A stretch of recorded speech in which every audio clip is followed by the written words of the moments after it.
Well,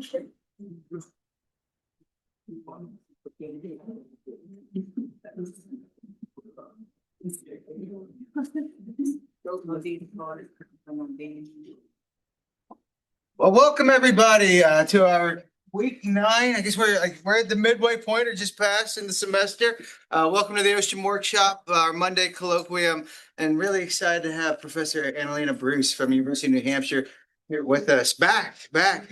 She was here once upon a time, but wonderful for her to come share her good work that they're doing in New England. But just the colloquium today. I'll do a proper introduction of Dr. Bruce, but we start off, generally speaking, with 45 minutes or so of a presentation, and we save the last half for conversation. If you have clarifying question early during the presentation, those are appropriate. We try to keep them to a minimum, but any more substantive questions that you want to get into and dig into in conversation, hold those for the back half. And we do start off with a student question or two first, and then I'll do my best to if you have questions or follow-ups to for that, and we keep moving. Dr. Bruce is an associate professor in agriculture, nutrition, food systems at UNH in New Hampshire, and the director of the UNH Food Systems Lab. Trained as a sociologist, her research focuses on sustainable agriculture, regional food systems, development of values-based supply chains that improve equity, transparency, and resilience for farmers and consumers. Her work examines how institutional policies, markets, and collaborative models can support the viability of small and mid-sized farms and strengthen regional food systems. Before joining UNH, she was a postdoc here at the Ostrom workshop at IU and earned a PhD in sociology from Rutgers. And I just want to say I learned so much by working with Dr. Bruce, and just pleasure to have been associated with her while she was here in Bloomington, and excited as she leads her field, in the coming decades. So thank you very much for making the time to come back to Bloomington. Thank you. Thank you so much, James, and thank you all. I wanted to be sure to say how much a treat it is for me to be back. This was really a pleasure for me. So I really appreciate the invitation. It's been a lot of fun to be back here and back in the workshop. So thanks to your kind introduction, I'll move right along here. Okay. Oh, maybe this works. For some reason. Oh, there we go. There's just a lag time. All right, so I wanted to just start by recognizing my fabulous team that has been a part of this work, especially doing a lot of the day-to-day research that I'll be presenting. So Hannah Stokes Ramos up there on the top left is a postdoc in our lab who led the qualitative component of the research that I'll be sharing. And Jess Carson on the bottom left there is my co-investigator on the study I'll be presenting from, and led the survey and is our stats nerd, loves the number crunching. So she's been doing a lot of the analysis that I'll be sharing. And then there's 2 research graduate research assistants, Luye Zhang and Olivia Burton, who were doing a lot of the day-to-day, especially the qualitative coding that I'll be sharing. We also had a great advisory board, a lot of collaboration and support with the UNH Survey Center, Sustainability Institute, and our Agricultural Experiment Station. So to just give you a little bit of background to what I'll be sharing today, I wanted to just give you some regional context because it is pretty different than Midwest. As you can see in that little chart on the top there, that's for New Hampshire. The vast majority of farms in our state have a gross farm income of under 10K. They're really, really small. And they rely on a lot of off-farm revenue and off-farm income in order to support their farms financially. And even in the New England region as a whole, even in states like Vermont, Maine, Massachusetts, where we have bigger and more agriculture, the majority of farms still have a gross farm income of under 100K, which is amazing, right? So compared to Indiana, our farms are just really small. And a lot of farms, I'm highlighting a publication that we got out recently in Agriculture Human Values. A lot of farms are really struggling to survive, to stay in business. When we ask farms what farmers what viability means to them. It was really like being able to stay in business, like at all, you know, keeping your head above water. So the general local and there's been a lot of emphasis on local and regional food system development. I think that's also really important to mention. In New England, we have a very strong collaboration between the 6 states of New England. They have a large food system planning partnership grant from the USDA to do coordination among all of each of our states in the region has kind of a grassroots organization. It has different institutional homes, but really the focus is on local and regional food system development. And they have really been emphasizing efforts to increase regional reliance, increasing the amount of food that's produced and consumed in New England, which is not an easy task, right? So far, like a lot of the emphasis is really figuring out like what is produced in the region, where does it go, what is actually consumed, what capacity we actually have from our land base to increase production, and what would it look like from a diet standpoint? What would New Englanders have to shift in order to eat more local and regionally based? But from my perspective, ultimately, this is really going to depend on our farmers being able to actually produce more food. Right now in our region, it makes a lot more sense from a risk standpoint if you're a farmer to do everything but farming to actually stay in business. They work off farm, they rely on agritourism and all kinds of creative revenue strategies. And so the emphasis of my research program has really been to help expand market access for these farms so that it actually makes financial sense for them to invest more in producing food, because right now the markets are really not sufficient. So in New England, alternative food networks, which I'm defining as relationship-based market models that prioritize support for small farms, regenerative farming practices, increased transparency, local economic development. These have really been a lifeline for small farms in our region because of the size and scale of farms that we have. A lot of farms are selling through farmers markets, community-supported agriculture, food hubs, and also farm stands and stores are really common. For any of you working in this space, you probably know that the growth of these alternative food networks really plateaued in the decade leading up to the COVID-19 pandemic. And we had this kind of big bubble of interest during the pandemic where there was a huge increase in public engagement and support with local food systems. But that really seems to be going back to pre-pandemic levels. And that was sort of one of the drivers of our research, where farmers are really trying to figure out what consumers want and how they can expand their customer base, especially to having more regular customers, especially because of all that fluctuation during the pandemic, where basically the status quo, we've done some exploratory research on this. There's a lot of support for local food in New England, but it's basically recreational kind of shopping levels, which is not sufficient to support market access for these farmers. So they really wanted to know, like, how can we better understand, like, what do consumers want? How can we better serve them and retain more regular customers? So that leads to kind of the guiding objectives of our study.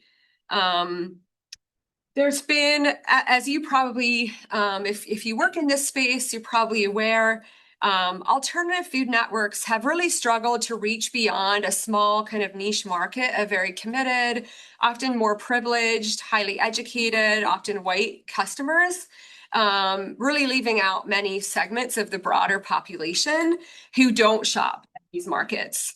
And so there's been a range of initiatives in a lot of regions in the US trying to figure out how to make these markets more inclusive, more welcoming, to serve a more diverse customer base, things like shifting location, mobile markets, recruiting more culturally diverse producers and having a wider range of products. So in our region, we have a Seacoast Eat Local organization that manages our farmers markets, for example, and they have been doing this kind of work. And so our project was kind of designed to support their efforts.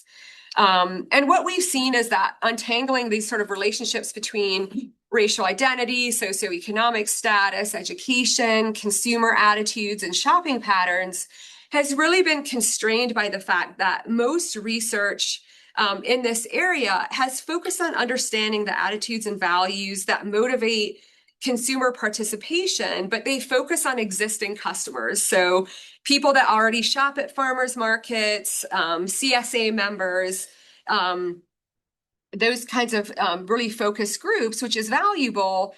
But there's been very little attention to like everybody else. So the general population of people that are not engaged in these alternative food networks. So our goal was really to learn more about the attitudes, preferences, and shopping patterns of a wider population, particularly underrepresented groups. So we wanted to investigate consumers' perceptions of these alternative food networks and examine these shopping patterns and values of people that don't typically buy local food, and explore the role of culture and identity and what role they might play in shaping people's food values and shopping patterns. That was another kind of major gap that we saw in the research that I'll talk about a little bit, not as much today. And another objective was really to identify marketing strategies that would actually speak to a broader audience. So I'll just really quickly highlight some of the research that is important for our study here.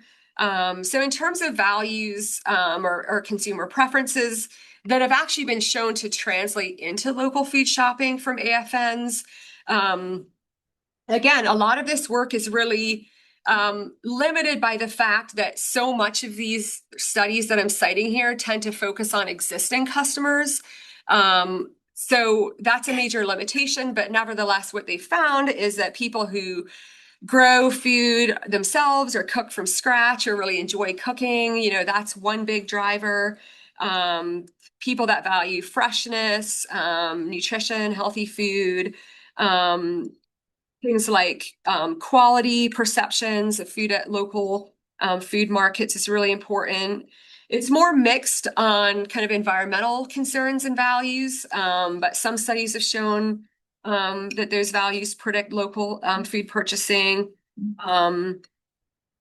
So, big picture, a lot of this research has shown that these attitudes don't necessarily translate into consumer behavior. Like people that have these values doesn't necessarily mean they'll actually, this is reflected in their shopping patterns. So that's kind of one gap that we're focused on in the paper that I'm sharing today. Right. And so one more thing I wanted to say is because we also ask about a range of market settings, that allows us to determine if some of these social characteristics and values are maybe just playing out in different ways. Like, for example, maybe do low-income women, value local, but they're buying it in traditional grocery stores. They're not going to AFNs. So some of the barriers to participation, again, limited by small samples, are that these markets are often really inconvenient. They're hard to reach. There's a lot of issues around transportation, time constraints, the labor of food provisioning from scratch, the affordability certainly has always been shown, poor advertising, low visibility, limited product selection can be a big one where people can't get everything they need. And so it's really, an extra effort to shop at these places. There's also a more recent line of research focused on the experience of these markets themselves, that, sometimes too crowded, very empty, can have an unwelcoming or exclusionary feel. They can be a space associated with whiteness in terms of the cultural elements that they offer. And then there's also regulatory hurdles in terms of who can participate in terms of where they're actually sited, where they're located.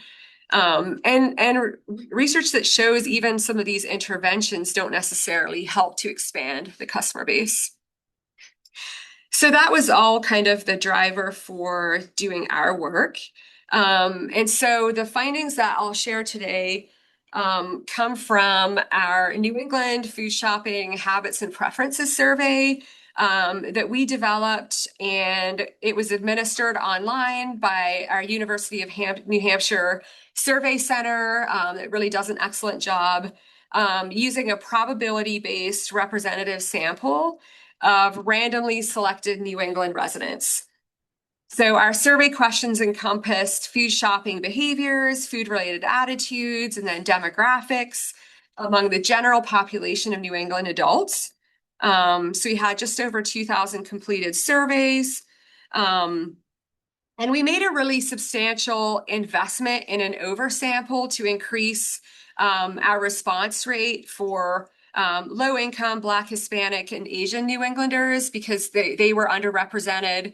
They are underrepresented in New England in general, and therefore were underrepresented in our survey. And we really wanted to do robust analyses by race, ethnicity, gender identity, sexuality, and income. We wanted to have enough low income folks. And so I think our main contribution really, Can I make a clarifying question? yes, please. Only in English? The survey was just distributed in English? Yes, that's right. Yeah, so that was a limitation. We did, for our qualitative component, we did have everything translated into Spanish and offered Spanish, but we didn't offer the survey, yeah, in Spanish. So that's a very good question. Yeah. So I see our main contribution, honestly, of this research is that by focusing on the general population, we were able to get the perspectives of people who are not engaged with AFNs that enable us to make more decisive assessments about people who are potential customers for farmers, right? And that our findings are really generalizable to the New England adult population, which is very rare in consumer research in this space. So that was kind of our main emphasis here. So then, as I mentioned, we also did a qualitative component that was a follow-on to the survey. We did 35 interviews total. And we focused just on New Hampshire just for feasibility and because it would be a smaller sample anyways. So we focus on ensuring a diverse sample. We did a pre-screening tool, like a little very brief survey to ensure that the sample for our interviews prioritize underrepresented groups, especially because that was kind of one of the goals of our study was being able to speak to the perspectives of people who are not as engaged. And so the content was focused on the same things. So shopping patterns, motivations, food access. We did have a lot more questions on people's food culture, their cultural identity, any history they had of local food shopping and eating growing up, and their perceptions of alternative food networks, and why they said. So we asked them about the different food-related attributes that we included in our survey. We followed up and asked why they said things were important or not important to them in the qualitative interviews. And I'll talk about that here in a minute. So I'm just going to show you a piece from, this is one of our research briefs that's out from the first paper that we have out, because I think it'll be really important background to understand the findings I'll share with you next. So we asked people to go through like this whole list of attributes about food and tell us whether these things were important, not important, or if they're neutral. So again, the goal was to be able to inform marketing and communication. So we tried to like really distill it down to literally keywords, which is what you're seeing here. And so as you can see, looking at what we found, the majority, so at least 70% of New Englanders said attributes like tasty, high quality, healthy, and affordable are important to them. Whereas attributes about how food is grown or who grows it, so is it local, sustainably grown on a small or family farm, not as important to as many New Englanders. And this was really important because most communication and marketing that's done to promote alternative food networks, what is it emphasizing, right? Like it's emphasizing all these things that only 30% of our New England population actually says are important to them, right? So, a lot of what we've done, for farmers is talk about like if you're trying to communicate and market your products, talking about like how tasty your food is, like, the quality, how healthy it is, like those are going to get you a lot further than talking about how it's grown on a small farm or it's grown on a family farm, which tends to, again, be the main marketing messages that we see. So then that is published just recently in Food Quality and Preference, if you're interested to check it out. So we kind of go into depth examination of consumer attitudes. And then I just wanted to show you some brief descriptives. When we ask people over the past 6 months, which of these different local farm foods or markets, right, for buying local farm foods have been easily available to you, whether you've used them or not.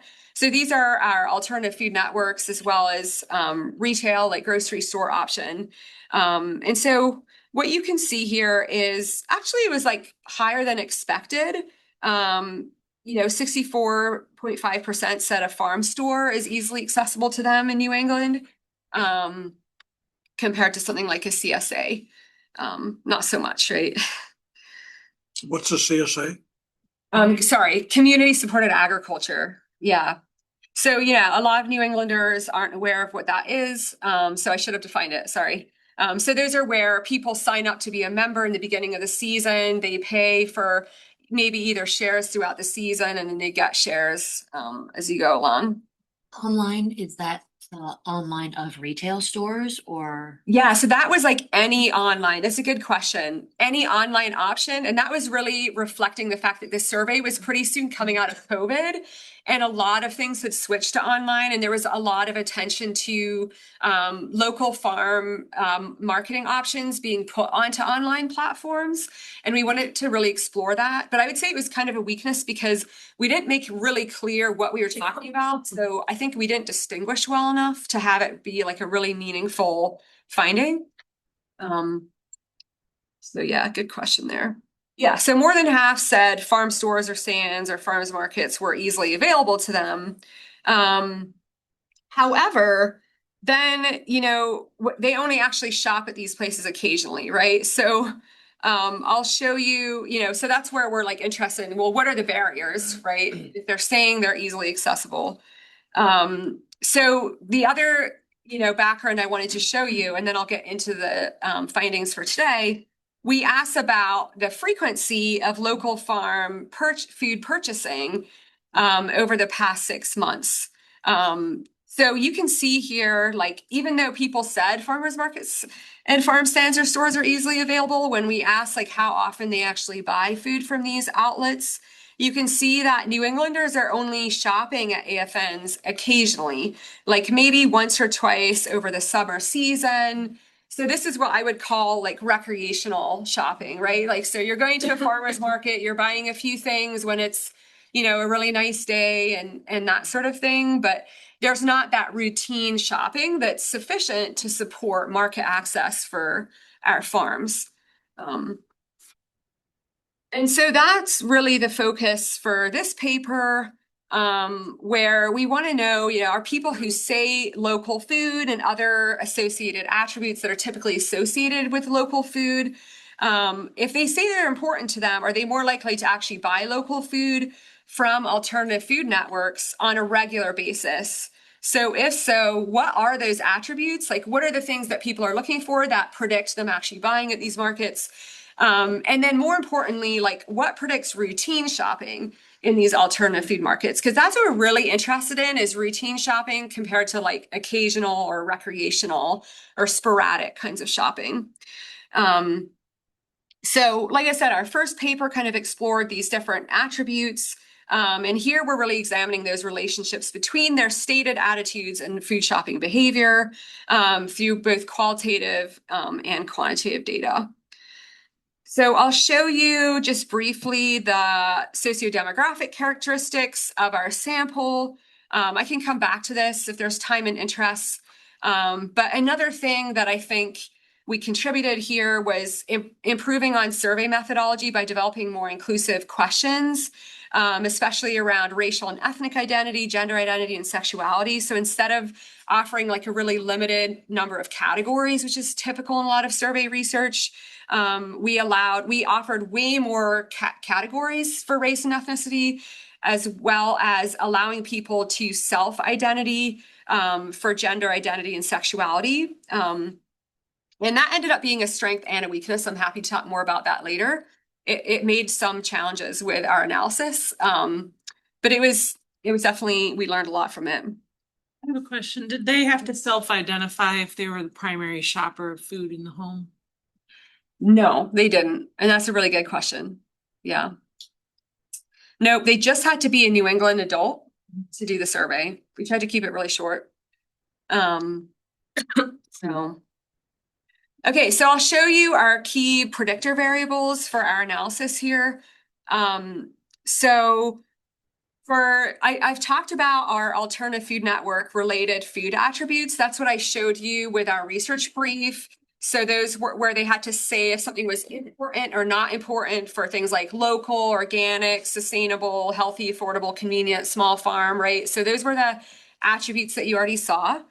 Then we asked about ease of access, and this was based on perceived, right? So we did not ask them about proximity in terms of location, because there's a lot of research that shows that it really depends, right, on your mobility, your access to transportation. Like there's a lot of factors that go into, so just geographic or spatial proximity is not necessarily going to predict what feels accessible to someone. So then we grouped together people who said access to local food through any of those options that I showed you were either very or somewhat easy. They were grouped together to capture perceived convenience, right? So basically both of our measures, both ease of access and frequency, are all combined measures. Study. And then I'll show you, so our main outcome variable was frequency of alternative food network shopping. So again, here we had a combined measure of alternative food network participation that combined if you shopped at farmer's market, farm stand or store, or CSA. So those were all grouped together. And we created these 3 different categories based on the frequency that people said that they shopped at these alternative food networks. So it could be any one of them, right? So if they said they could answer for CSA, for a farmer's market, for a farm stand, those were grouped together.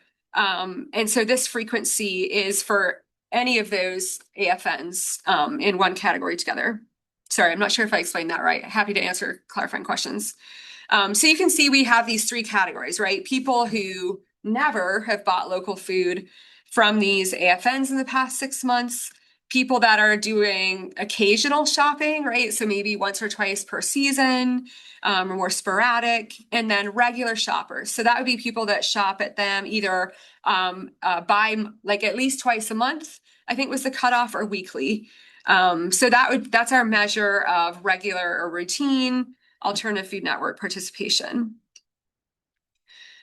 So then I'll show you our bivariates. We ran some bivariate analysis to identify some initial relationships to help us select predictors for our regression model and to be able to spot any relationships that would be explained away by other characteristics in our regression model. So the way to read this is like 84.6% of people who never buy at alternative food networks say affordable is important to them. Similar for convenience, I think is like 70-something%. And then you can see that for those more routine shoppers, people that are shopping at least a few times a month in the green bar there, they're more likely to say local is important to them, food grown on a small farm is important to them. It's a little confusing because they don't add up to 100% because people could say more than one attribute was important. So then I'll get to our main model here. So our regression model assessed whether saying that food-related attributes like local, grown on a small farm, knowing your farmer are important, and access to AFNs is easy, predicts New Englanders' frequency of shopping at AFNs. And we controlled for social and demographic characteristics. So because our dependent variable has these three categories, we use this ordered logistic regression to model our outcome. So because we hypothesize that values might matter differently for occasional shopping versus regular shopping, that's why we use this special ordered logistic regression for our model. So basically, I'll show you, but it lets us quantify separately how those values predict any engagement versus different levels of shopping frequency. So we have two equations. So like our first equation is predicting any kind of engagement, like versus never shopping at AFNs. And then our second equation is predicting at least a few times a month. So that routine shopping. So basically our model estimates the same for two different equations, the same predictor, local is important, can have different coefficients for each equation. So here's our model. So where are my notes? So basically for equation one, predicting any engagement versus never, you're seeing the coefficient is predicting the percent change in the odds of being an AFN shopper, at least occasionally versus never. So when someone says local is important, holding other variables at their values. And then for equation two, interpreting the coefficient is the percent change in the odds of being a regular shopper, right? So when someone says local is important, it can actually have a different effect in equation one versus two. So basically how to interpret this. If you value affordability or convenience, your odds of shopping at an AFN at all are 25% lower than a person who doesn't say these things are important. So you see that really clear association with convenience and affordability being a negative predictor. Local has a really clear, consistent relationship here, as you would expect. So if you value local, your odds of shopping at AFN at least once per season double. Ease of access was our best predictor. If it's somewhat or very easy to buy local at a farm stand store or any of these AFNs, your odds of becoming at least an occasional AFN shopper increase 5-fold. So then looking at equation two, for local is important. Basically what we're seeing here in equation two is valuing local food increases your odds of shopping at an AFN at all by 102.8%. However, it only increases your odds of moving from an occasional to a regular shopper by 41%.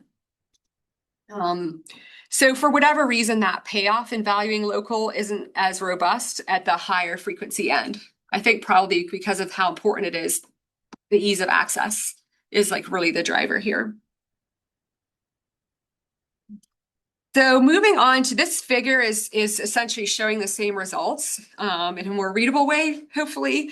So basically showing the predicted probability of being in an AFN frequency category, right? So either never, once or twice per season, or a few times a month or more, right? After controlling for these standard social demographic measures. So we controlled for all the standard demographics, and I'm happy to show you those. If you're interested, we kept it out of this model because there's just so much going on already. And they honestly weren't that interesting.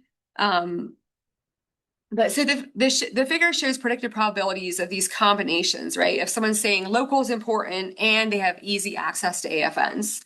So you can see here that even among people who say local is important, if they also say they do not have easy access to an AFN source, their probability of shopping at an AFN on a routine or regular basis is only 18%. But if they have easy access, that jumps to 47% of shopping at an AFN a few times a month or more. So that's kind of the big story here, that people do enact their values. People who say local food is important are indeed more likely to buy local food, but that value, right? Like saying it's important is not enough. That the predicted probabilities in the group without easy access are actually statistically close, regardless of whether the person values local food or not. So the big story here, which is kind of like no duh, but it's important, right? Ease of access seems to be everything. So that's the big takeaway.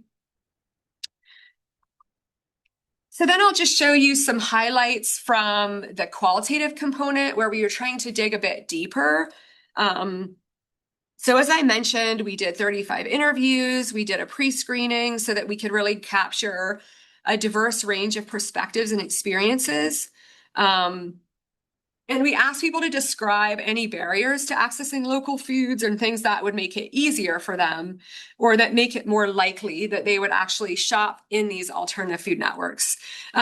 So here, very different. We're talking about a qualitative sample that was a purposive sampling frame. So we're really emphasizing the perspectives of underrepresented groups, especially low income and racial and ethnic groups that are underrepresented.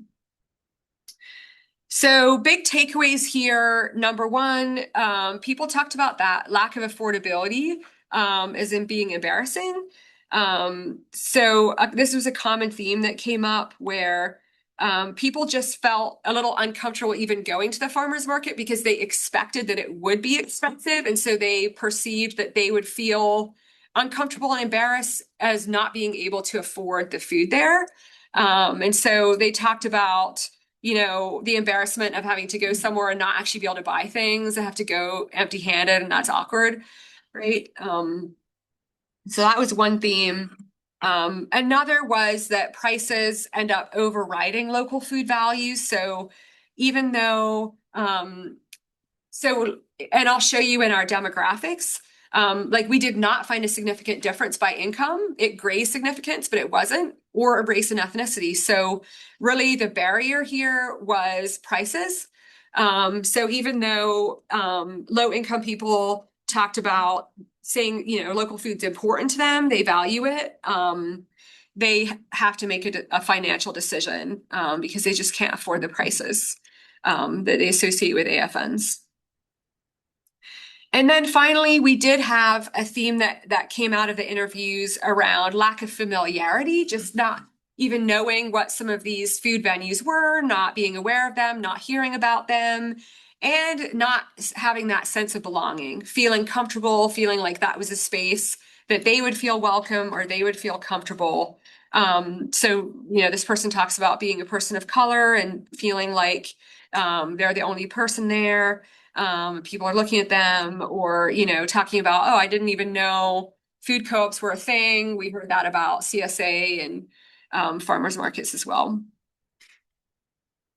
So some key takeaways: people do enact their values, but valuing local food is not enough.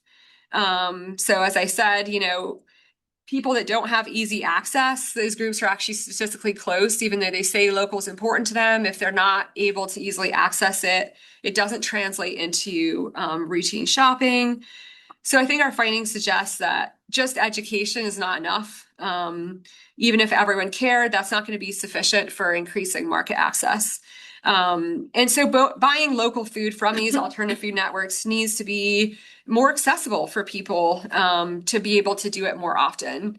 And especially for low-income Americans in New England, affordability is really central as a barrier, as well as some of those other things like that sense of belonging and comfort. So to me, where this all leads, I'll just give you my, takeaways as far as research, practice, and policy implications, and then be interested to hear what you all think and what you take away from this. Obviously, like in the big picture, in some ways, all of this seems like super obvious. Like our findings are exactly what you would expect. And in some ways, it's kind of like, well, duh, but it was, I think, valuable to be able to test this, in a generalizable sample.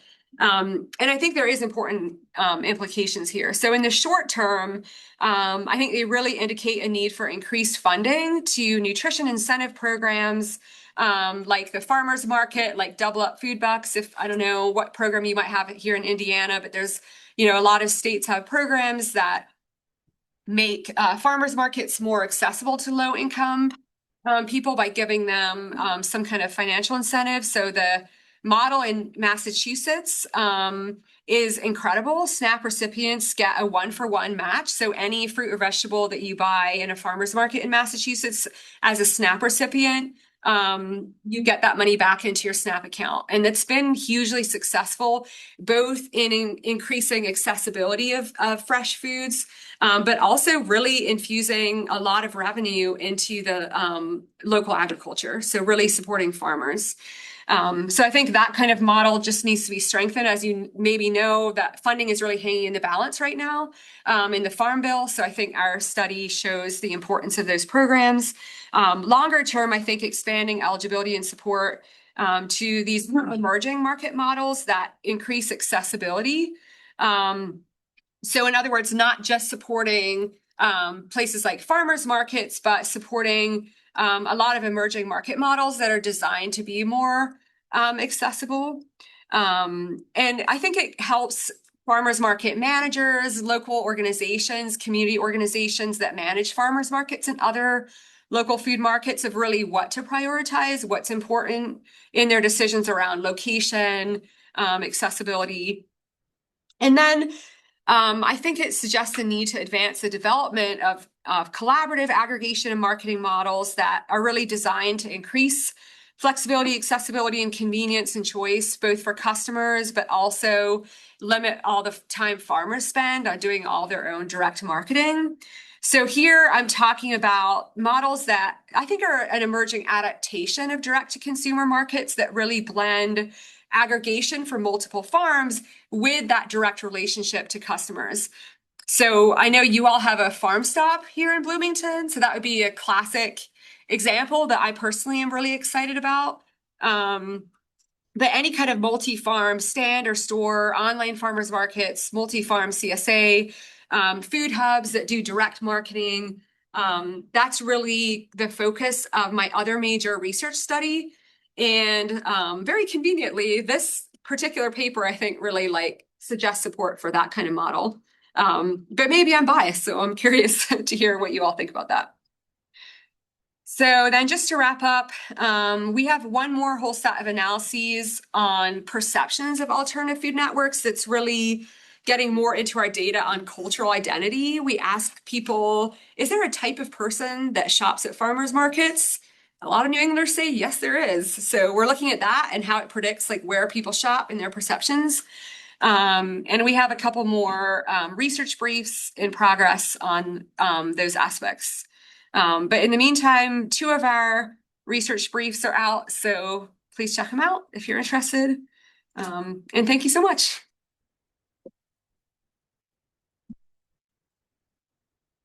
Okay, we'll take our normal approach because I've got a couple of pages of questions. Uh-oh. But no, I get to spend a lot of time with Analena, so I'll keep mine for later. But are you a student? Yeah. Great, go ahead. Thank you so much for your great presentation.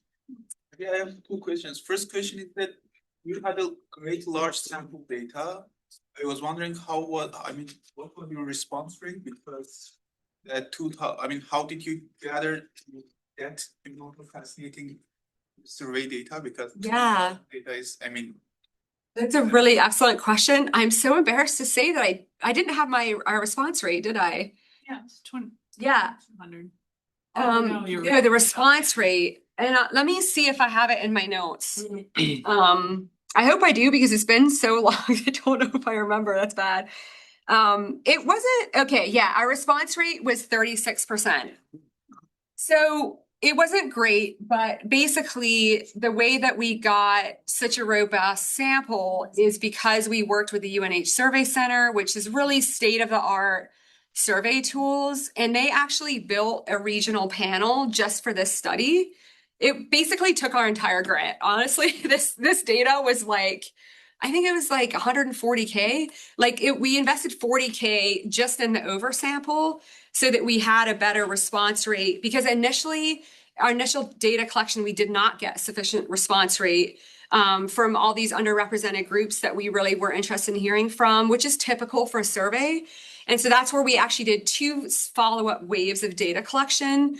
One targeted to based on census blocks that are more Black, Hispanic, and Asian residents based on census data. So that was one wave. And the second wave was prepaid cell phone numbers, which tend to be more low-income people. And so that's how we ended up with that. A follow-up question. What Yeah. was the theory that you developed your survey based on it? I mean, did you use any kind of, theory, or you just like chose some predictive data and just like developed your model? Yeah, it's a good question. It was definitely based on existing survey research, but we did struggle. Like some of the questions were our original design, like the questions about cultural identity, like is there a type of person who buys local foods? We developed that ourselves. But based on, we were really actually drawing from a lot of qualitative research in food studies. So the humanities side that really shows how people tend to make food purchasing decisions based on the cultural identities that they share, that sense of belonging with other groups. So and then we tried to translate that into survey questions. So I hope that answers your question. Like, so it was a little bit of both, like learning from existing consumer data and really developing new from qualitative research. Yeah. Good questions. Yeah. Thank you so much for your presentation. I did find many things that were surprising. I was That's good. expecting certified organic was more important, but I love that this is, like a Julie Goodman world in which that is not the most important thing. I think that also your findings about the sense of belonging support the idea that CSAs should move more to the demand side than instead of the supply. This idea that no, you have to eat, 3 pounds of radishes because that is what we have, and instead cater to those cultural differences. So that I think is a very important policy implication. And I wanted to ask you about like the afterlife of your research, if you think about it today. You mentioned the Farm Bill, but we also have an inverted pyramid and all the MAHA movement, which would agree with local, small, slow, organic, but is all about white supremacy. So I was curious about that in your work. I know not in what you presented, but in general, the afterlives of your work. Yeah, that's such a good question. And I don't know how to answer it, but I love it. I'm definitely thinking about that a lot. I'm actually on a panel coming up at the Agriculture, Food and Human Values Conference that's exactly on that topic of like, what do we need to like rethink with the MAHA movement? Because there's been a lot of political almost flip-flopping of issues in the food system where issues that were championed, for example, by Democrats, like raw milk politics, for example, have flip-flopped and now it's more championed by Republican legislators. Or in the state of Maine, we have they passed a right to food amendment to their constitution, which brought together libertarian, like kind of hands off our food system that really allied with very progressive, like right to food from the perspective of ensuring that everybody, the state should have responsibility for everyone having the right to food. But that's really not a good answer to your question. I would love to hear what you think, I'm curious, and also because of, the Bloomington experience really connects those two even before MAHA moms were tweeting, and I don't know what they do, TikToking, I guess. I don't know. Yeah. I mean, I've heard just little bits and pieces, but a lot of that happened since I left. So I'm really eager to hear more about that tonight. But yeah, I'm genuinely curious if any of you have thoughts about your question, because I don't know. Well, I mean, Thank you. we can come back to that. I mean, Okay, yeah. Sava? Let me think about it. Yeah.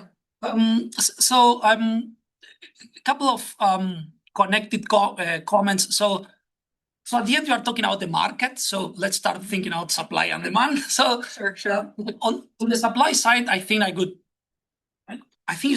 it's a good idea to take into account comparative advantage. So the New England area never had comparative advantage in in Absolutely. food stuff.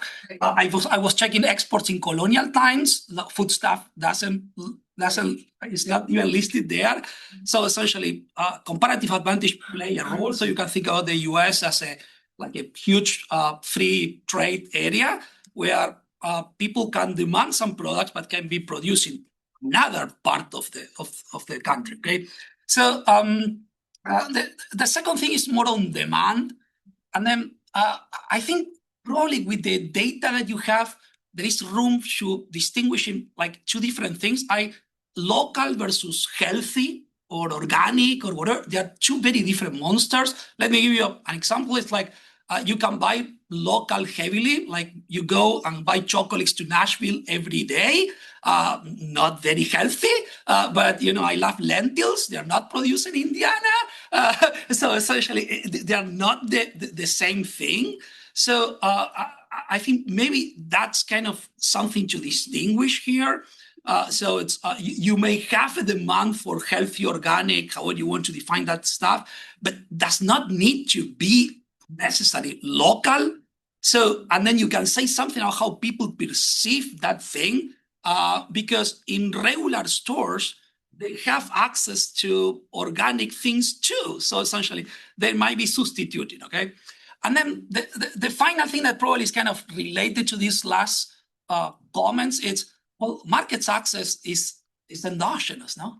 So there is nothing banning an entrepreneur to open up a store specialized in local things or healthy or whatever.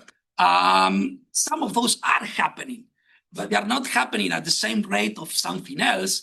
So what is going on? It's the difference in prices, and that is the equilibrium, okay? But there is no inefficiency or unfairness or whatever. Or are we talking about some deep regulation differences that essentially, make your life much more complicated to establish a market for local things as opposed to a market of general things? And then look at this. By definition, the markets that do not restrict themselves to local, they can go local in any proportion that they want, okay? So in some sense, they have an advantage, no? So you need to think about what is the advantage of signaling to your customers that I'm only local. So they kind of reverse the natural advantage that somebody that is not restricting itself to sell only local would naturally have from an economic point of view, no? Yeah, I think I'm tracking with you. I think, what our findings show, or at least what I'm taking away, is that, to your point, local, it's kind of a double-edged sword, right? Because there's no official definition of what local is, right? And so that can be self-defined and is defined, right, by whoever, is managing that market, right? So conventional supermarkets, grocery stores, big box stores can market local. And it could be, 500 miles away. It could be from the region, right? They're going to market as local. And consumers have trouble distinguishing from that, right? If they're seeing something local in the store versus seeing something at a farmer's market or a farm stand, they don't understand why it's so much more expensive, right? Because local can mean anything. And I think, what you see with our findings where, there's broad support for local, but then it drops by a lot when you ask people, is grown on a small farm important to you? What that tells me is that a lot of New Englanders are not aware that in New England, local food is food grown on a small farm. And that really matters with that whole local thing because, a lot of the grocery stores are selling food from much larger farms that are able to benefit from economy of scale, that are from outside of our region. Like they're bringing stuff in from New York, for example, which, there's nothing wrong with that. The problem is that the cost is always going to be different because of the higher production costs in our region. And because there's no way to differentiate that, this is actually kind of a double-edged sword, right? It's kind of a barrier, I see. I'm not sure if that's where you're asking me. Though. I have one quick follow-up. Yeah. You have to be careful with that logic because if you apply it to other sectors, COVID vaccines were developed in the New England area, so we should have waited for somebody in Indiana to develop a COVID vaccine before we started vaccinating people in Indiana, and then everybody would say that doesn't make any sense, no? So essentially, Yeah, I don't disagree on that. Yeah. What do you want to say? Absolutely different comparative advantage without understanding the destruction of the food system in the US. The US does not produce its food, very little, for the exception of New England. So if you don't, I have many things to say historically and thinking about NAFTA and many other things, but yeah, no. Jess? So, I too have several questions. I'm gonna try to limit them. A few just sort of like small points. I do think it would be really helpful to show that your sample was representative. In other words, what was you showed the percentage breakdown of your respondents, but you didn't show the percentage breakdown of New Englander or like of your actual population. So that would have been really helpful because you suggested oversampling for low income. So we don't actually know whether you ended up like how many of the right, how representative was that, or did you actually oversample and then underweight it, right? What happened? Yeah, we still use weighting and weighted it based on the census data so that it reflected the census data reflecting the population. Okay, so that just might be, Yeah. I guess. Okay, so larger questions. I'd be curious to know about sort of interactive effects here, right? How much do you hear about local if it's easy to access? If it's easy to access, lots of other stuff goes away, I would expect. And so thinking about the conditional marginal effects, right, would be super, super helpful and would probably get you a little bit clearer understanding of what you're seeing in the result. And then more broadly, and this might get to a little bit of what Diana and Gustavo and others have started to ask, which is like, remind us why we care about this. Like you show that there's lots and lots of tiny smallholder farms in New England. And actually, that's kind of, if we think about how farming and has to work, it has to be the case that there will be smaller, large scale farms than there will be small scale farms, right? What percentage of the market they capture is different, right? But, why should we care? Are they actually higher quality? Do we care about the climate footprint of moving fruit from one place to another, even if, for example, it's not, it's more costly to produce here, right? And related to that, do your survey respondents actually associate the characteristics that they value in food with AFNs? Like, is there anything that shows us they actually think of an AFN when they think of local, think of organic, or when they think of healthy? Or that, right, we haven't clearly mapping those things onto one another. So I think that would also be helpful, but maybe you already had that. Yeah, that's a really good question. We really do address that in our first paper. So there we're actually looking at exactly that. Like, are all these different characteristics directly associated with alternative food networks? And then a paper that we actually just submitted for peer review was looking at what attributes of food are related to people saying food grown on a small farm specifically is important. So we're actually modeling that and to see, like, are all these things that we expect to be associated, like actually associated?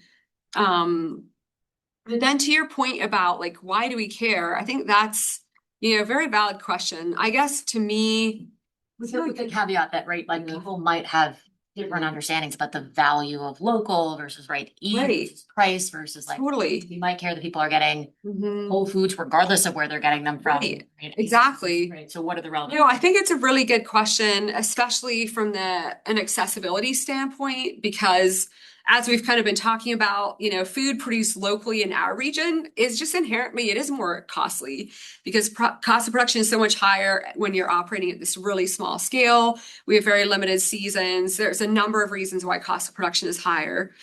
In New England, I think, to me, like, and I was going to show this slide, maybe I should have. I think one of the reasons why we should care, or why I care, is because we're losing a lot of farmland in New England, and that's a big deal because it's irreversible. Farmers are not able to make a living on the land, and as a result of that, a lot of land is being sold off for development, and we can't get that back. And I think there's a lot more attention to local and regional food systems, both from this really concerning loss of farmland, but also during the pandemic. where supply chains were so disrupted, these local and regional food systems, especially alternative food networks like I'm talking about, really were a lot more adaptive and flexible. Like they rose to the occasion in a lot of different ways to get people fed because they are relationship based. And I think there is some, great research that has come out about that they really proved to be more resilient. And so I think that's one of the reasons why there's been so much more investment in building up local and regional food systems in New England, just because of that. Where people are like genuinely concerned, about the security of the food supply chain. I'd be curious to know if they had any data on whether that actually went up, like whether sourcing from AFNs went up during that time. Yeah, I think it totally did. And honestly, that was like one of the drivers of this, but we just weren't able to get funded in time to like respond in the moment. But there is great studies that have done that. Yeah.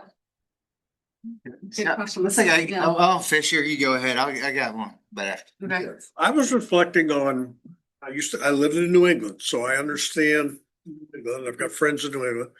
But I spent my summers in northern Minnesota, Right. 4 hours from the Twin Cities, so it's rural. Right. And there are these towns, the biggest city in a county might be 3,000 people.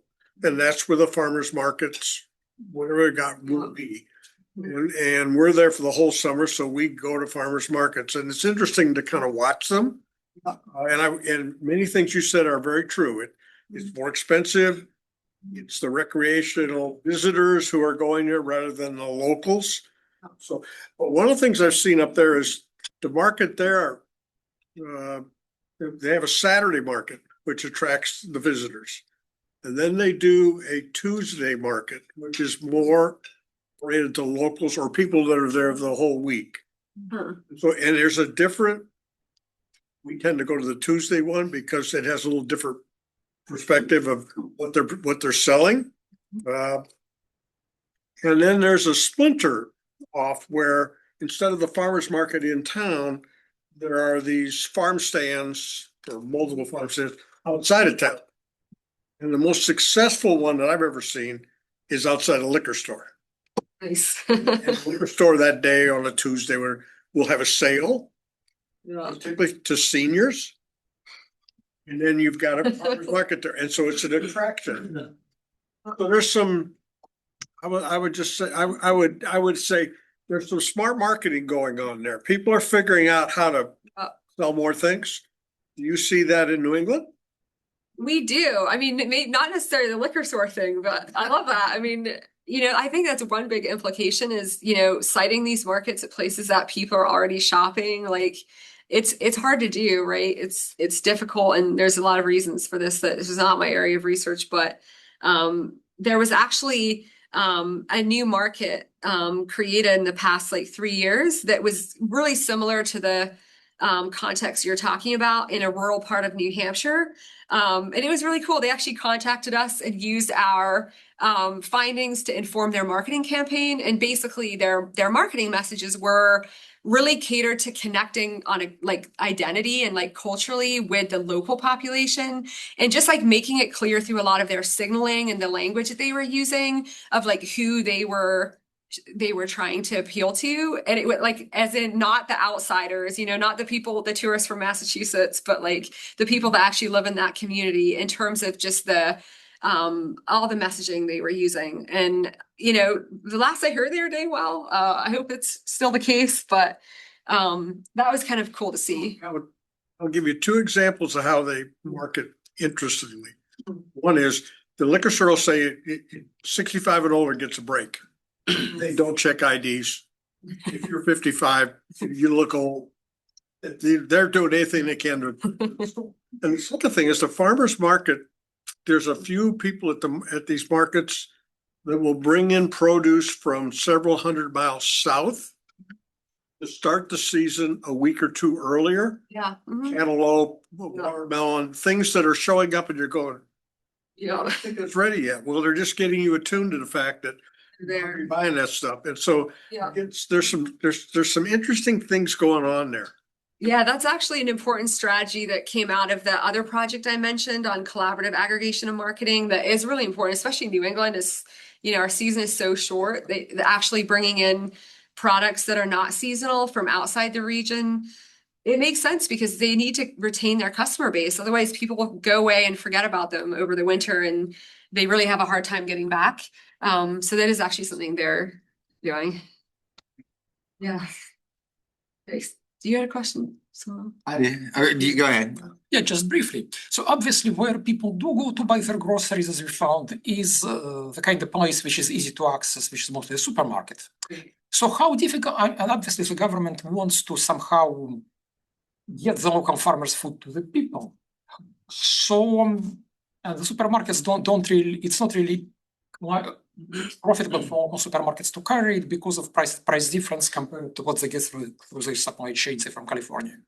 So to which extent could the government somehow incentivize the supermarkets to either carry local produce or to incentivize the shoppers to do it, like for example, through those very SNAP coupons distributed through a supermarket network. So the SNAP the holders get those coupons 50% off on a certain produce with certain UPC codes, for example. Did they consider doing something like that at your government levels in your states? So you mean like programs that would facilitate that economic benefit, but in the grocery stores where people actually shop? Somehow introduce local produce into the supply chain for the local Where supermarket. people already shop. Yeah. Shop. Yeah, I think that's a really good question. I'm not aware of it. One of my master's students did a great study of the supermarkets, like regional supermarkets in our region, trying to source locally. And there is a lot of innovative strategies that they're using to make it more accessible. But right now, because our farms are so small, it's just chronically really challenging. Because there's just not the volume, and the way that supermarkets operate on a lot of different ways makes it really challenging.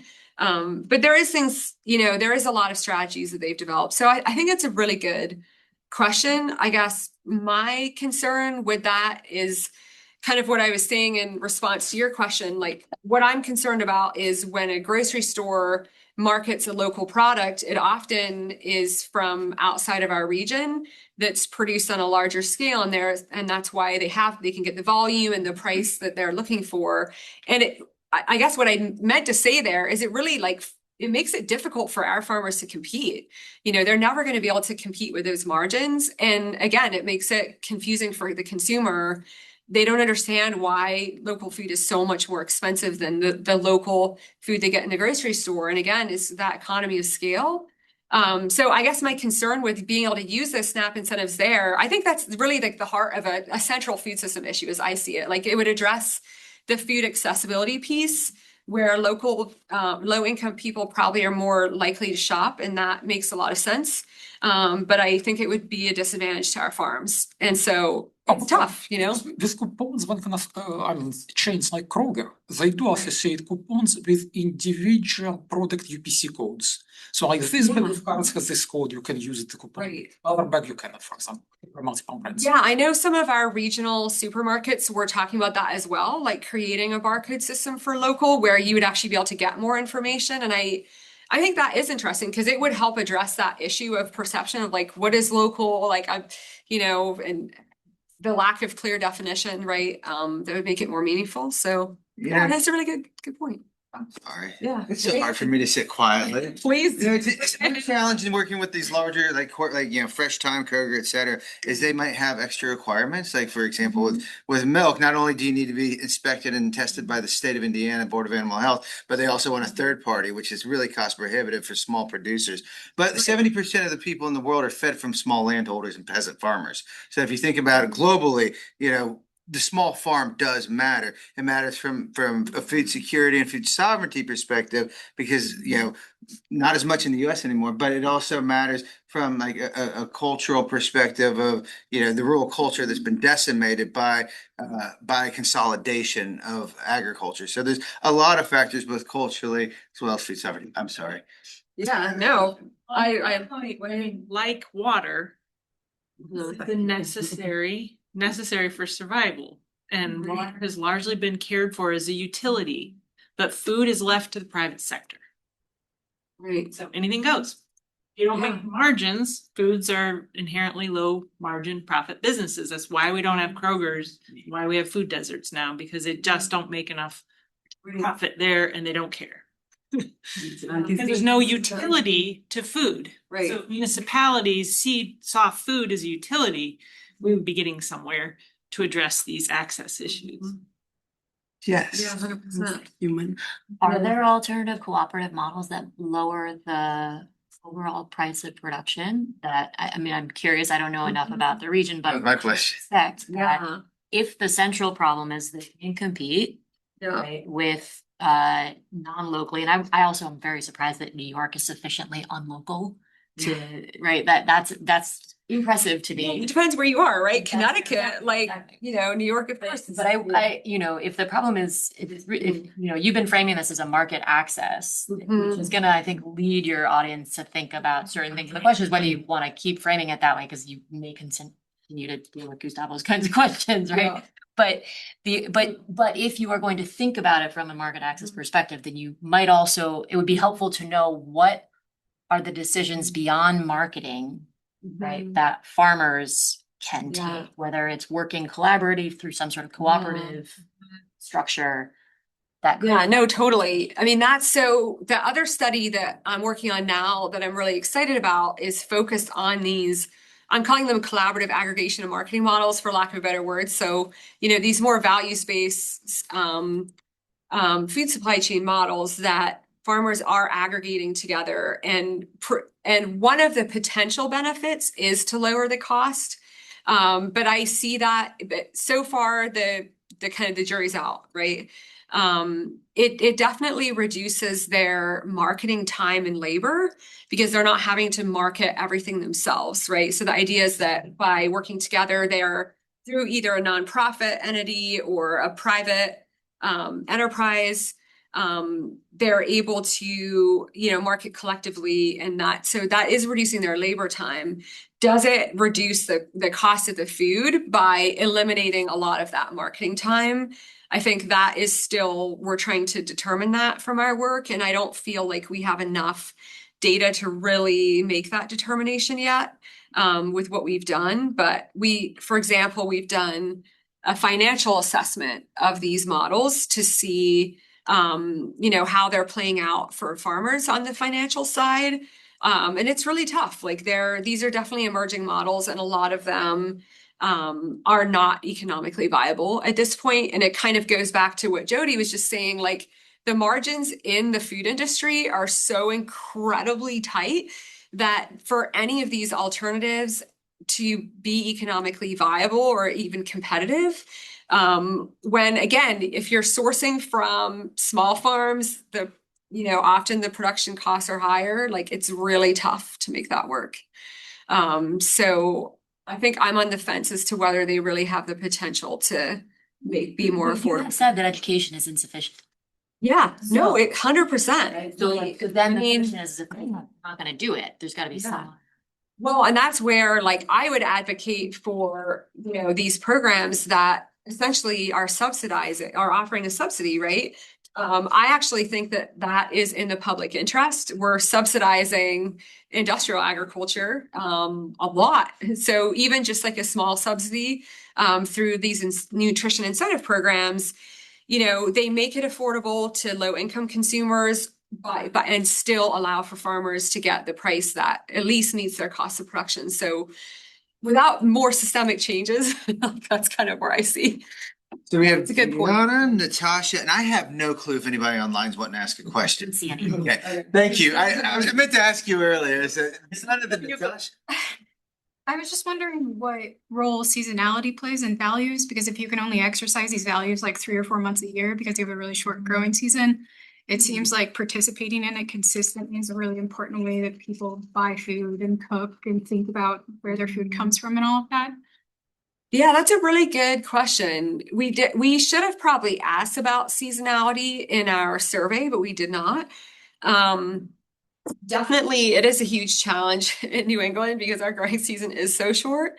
And that is something that farmers struggle with. But yeah, we definitely asked about it in our interviews. And I think, you know, that is one way that you kind of saw that in the broader research that, this ethos of kind of eating more seasonally is definitely a big emphasis in like the New England food systems, planning partnership. And a lot of what they've been doing is advocating for a shift to more seasonal diets to increase our regional reliance. And I think, that's still kind of like a big open question. Like, are New Englanders really like willing to do that? And so I kind of wish we would have measured that, but we didn't. So I suspect that it's a pretty big barrier actually.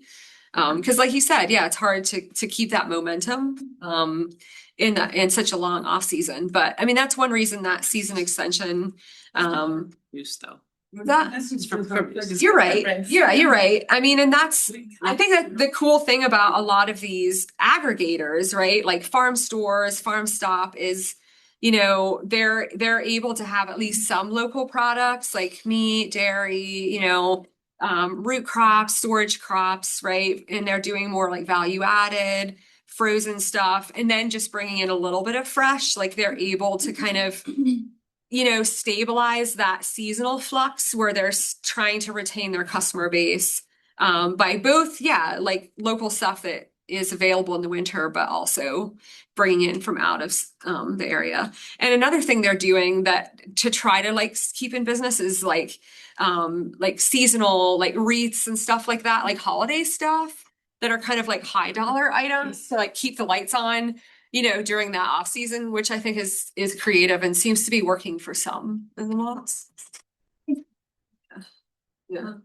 I wanted to ask you about not individual consumers. I know your work is about individual consumers, Right. but if you could share with us a little bit more about, I don't know, I was thinking universities because of the experience of UMass Amherst that is, so famous, so big and so successful. But schools, universities, hospitals, I was thinking about that. Trying to also, like add more information to how the US food system is completely broken and how, for example, IU is Aramark provided. So it's insane, if you don't care about these things, these are huge, important things. Because food is also a right, But yes, I was curious about non-individual consumers. And I also wanted to say why I asked you about the Spanish, because I was doing a lot of translations in Massachusetts when I was a grad student. Oh, cool. And there are towns that are 90% only Right. Spanish speakers or only Vietnamese speakers. So if you don't, I mentioned Spanish, but I think if I mentioned Spanish, but I was thinking Spanish and Vietnamese would be essential if you want to understand a little bit more. And yes, a more diverse set of producers also would translate into a more diverse set of consumers, of course. Beyond individual consumption. Yeah, there is actually some really exciting initiatives, even in New Hampshire, which kind of to your point, Southern New England is a lot more racial and ethnically diverse, linguistically diverse than Northern New England. But there's actually a really rapidly growing immigrant population from sub-Saharan African countries in New Hampshire. And that's actually one of my doctoral students is doing a really excellent project on cultural food security facilitated through these alternative food networks that are supporting immigrant farmers in some kind of like incubator farms, essentially. So farmers are selling collaboratively together, but in incubator farms to increase the offerings of culturally important foods at farmers markets. So there's actually a lot of exciting growth, I think, in those kinds of market-based approaches in New England. But yeah, in terms of institutional buyers, I think that's what you're asking, right? Institutional Like buyers, yeah. universities, hospitals, so there is a ton of momentum around public food procurement and farm to institution supply chains. There's actually an excellent organization in New England called Farm to Institution New England. I think Jody, you've been to their conference actually, so you could probably speak to them. For Indiana, Farm Yeah. Indiana is Farm to Institution. Yeah, so there's Just to set the record straight, IU spent 23% of their budget on local farms and food businesses in Indiana. Who are based in Indiana. This year, or Just this past year. historically, just 24, 25. It doesn't even include the farms from nearby states. That's just Indiana farms and food businesses. And they're self-operated. They're not operated by Airmark. Anymore, but they were. And well, you know, we can talk about hospitals and also Yeah. Food service companies, we're writing a piece for Jackson right now on Big C, Little C, or contracts. Food service companies, contracts versus distributor contracts, Big C, Little C. There's a difference, yes. But I use self-operated, and they've worked for 10 years to get that number. We did Richland Bean Blossom Schools here in Ellettsville. She spent 27% of her budget on local farms and food businesses. But for both of them, that's taken 8 to 10 years to get to that level. Yeah, and we were talking yesterday, like, I'm not sure what the level is at UNH, but they've also been working really hard to increase their local food procurement. And yeah, so FINE, that organization is awesome. They do an annual meeting and they do a lot to facilitate that supply chain. And so there's a ton happening in that space. Like I have focused like the marketing models I'm talking about are just below that. So they're marketing to like restaurants and some like smaller like schools, you know, early childcare. But because of this, again, the size of the farms in the region, I've chosen to focus on that kind of like hybrid between the farm to institution and direct to consumer, just because I think that is, an important market. It's not the only one. And there's just a ton of research already in the farm to institution space so there's a lot out there. Subsidies you asked about, like grocery store purchasing, the subsidies usually happen in food service. So Michigan had 10 cents a meal. The state of New York just passed food subsidies for farm to school. So it's happening at the institutional food service space rather than like the grocery store space necessarily, except for SNAP customers. Yeah, that's a really good point. Yeah, because what I was talking about is more the direct to consumer market. So, I think both are really important. There's kind of different dynamics between those supply chains. thank you. I was curious. Since the first question, it's mostly been faculty asking questions and dialoguing. Are there students or visitors that would like to jump in here that haven't felt like they had the freedom to? Not to put my students on the spot, but Emerson. What about like alternative food, like CSAs and like modes for consumers to purchase within? But I'm curious what the farmer profile looks like within those spaces, like in terms of like products sold, because you've talked about how the season is short and there's that need for support for season extension. But is it a lot of like value added product? Are these like small farms diversified? I would assume so, as a way to increase their income. What does that look like, and do you think that impacts the audience like opting in or not? Yeah, so I can speak to that from our other study, because the one I presented today, we just focus on consumers, but this one that I've just been talking about, they're typically very highly diversified in New England. So we have a lot of the fruit vegetable operators, small livestock, pastured livestock. Not much dairy is left in our state actually. And it's really struggling even in Vermont, which is kind of the center of dairy in New England. So what's that? There are more dairy farmers in New Hampshire than Vermont. He told me that statistic last year. Who told you that? At FINE, I was shocked. But I'm shocked too. It has been marketing it for so long as. Yeah, and maybe it's size. I don't know. I have a hard time believing that. Okay, yeah, you just blew my mind. I will need to. So we've collaborated with farmers that have been trying to focus on helping dairy, the dairies that we have in New Hampshire to diversify their markets, to grow food grains that they can sell for a higher price point through these collaborative marketing options. So like growing like heritage green corn, that sort of thing as like another revenue stream. But yes, so there is a lot of emphasis on value added and increasing light processing. So I don't know if you heard about the resilience food infrastructure, you know what it's called, right?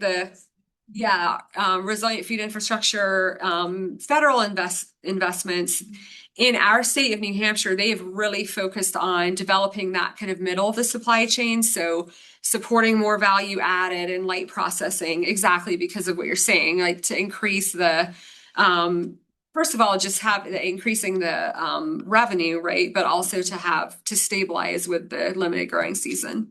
And that also helps with the farm to institution that you were asking about, right? Yeah. Thank you for your presentation. A question just out of curiosity. This is not my area of research, but you know, is there any way that to modify your local legal framework to support the local farmers? I'm giving you a concrete example. I'm a foreigner, and in my country, the GMOs are legally forbidden. So that at the time the GMOs were legally forbidden, also the consumption of the local production increased, and the farmers also increased their production and their income. Whether one thing was the cost of another, I don't know. I haven't read anything of doing any. I don't know if there is any research available about it. But one good thing. Yes, in Peru I haven't read, but in Mexico, yes.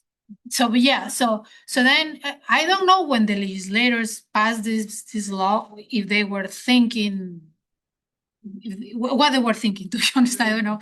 So I wonder whether something like that can be done. It can help, and not to forbid the GMOs, but you know any way of, I don't know, any legal incentives or.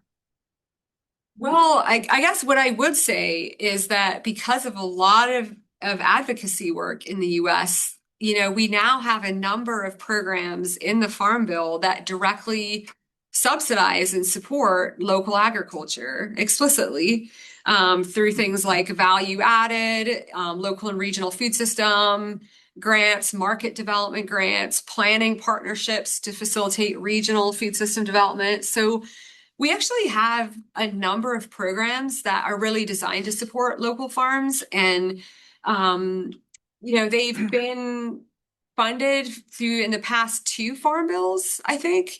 And of course, we're way overdue for a farm bill now in the US, but they often are referred to as tiny but mighty programs in the Farm Bill. And they've actually had a pretty big impact given that the funding amount for them is like absolutely minuscule. Like in the scope of the funding that we spend on food and agriculture in this country, they're like a teeny tiny slice of the pie.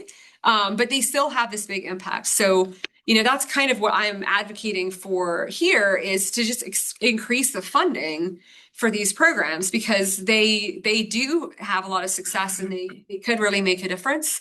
And basically kind of leveling the playing field, I think is really what you're talking about, right? Is making it more viable for these small farms to actually coexist. So I think, yeah, I mean, the good news is we have them. We just need to better fund them and support them. And I know there's a lot of people working really hard to do that. So it's a good point. Yeah. Well, thank you very much. We greatly appreciate you coming here and spending time away from your friends and family and your students and everybody, and coming. So thank you. Thanks for all the great questions. I think it's really thought provoking. I saved most of mine. So. Okay, you hit me later. Thank you folks very much. Obviously, we're not here next week. It's spring break, so those of you online, do not tune in. No research series this week either. No research series this week, but we'll come back strong to finish out the semester here, like in a couple weeks.